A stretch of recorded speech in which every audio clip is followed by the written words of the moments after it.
Игорь Бяков, Белоруссия.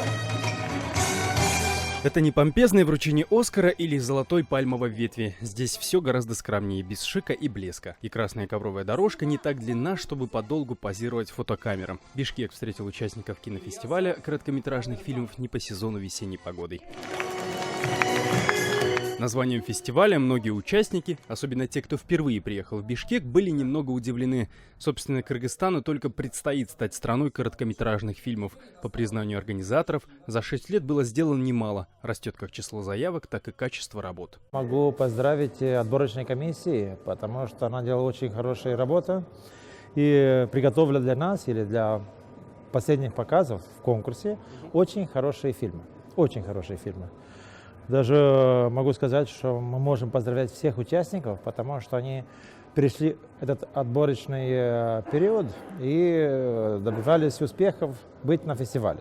В итоговую конкурсную программу сумели пробиться 14 фильмов из стран СНГ, Балтии и Грузии, плюс еще 12 короткометражек местных режиссеров. По регламенту фестиваля международные кыргызские фильмы оцениваются отдельно. Будут объявлены победители в 4 номинациях в каждом конкурсе.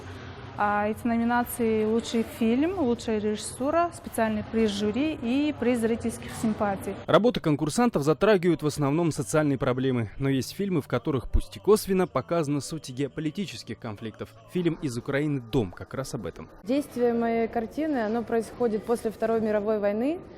И, собственно, фильм в целом о том, что ты можешь потерять все, ты можешь потерять свой дом, но дом в себе сохранить, тем не менее, возможно. И это то, что у тебя никто не может отобрать, даже отобрав твою жизнь. Члены жюри признались, определить победителя было очень сложно. В итоге призерами международного конкурса стали фильмы из Латвии, Казахстана, России. А лучшим фильмом признана лента «Раиса» молдавского режиссера Павла Кузуёка. Это фильм о молодой девушке, которая уехала в город, чтобы поговорить с некой пожилой женщиной. Эта встреча влияет на дальнейшую судьбу героини. Спасибо большое. Я являюсь исполнительным продюсером фильма. Режиссера зовут Павел Кузуёк. Я ему обязательно передам. Это в Молдавию. Триумфатором в национальном конкурсе судьи признали короткометражку «Добыча» молодого кыргызского режиссера Болсунбека Талайбекулу. История о столкновении разных культур и цивилизаций, рассказанная в трагикомической манере. Кыргызстан – страна короткометражных фильмов.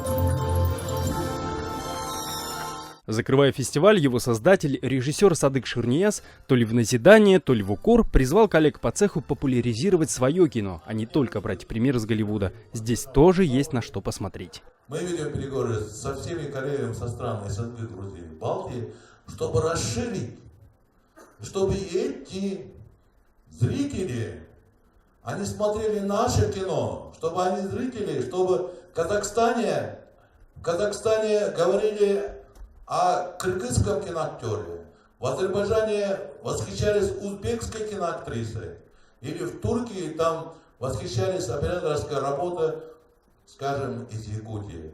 Следующий фестиваль в Кыргызстане пройдет уже через год, и организаторы надеются, что география участников будет лишь расширяться. Шавкат Тургаев, Азат Антымаков, в настоящее время Бишкек, Кыргызстан.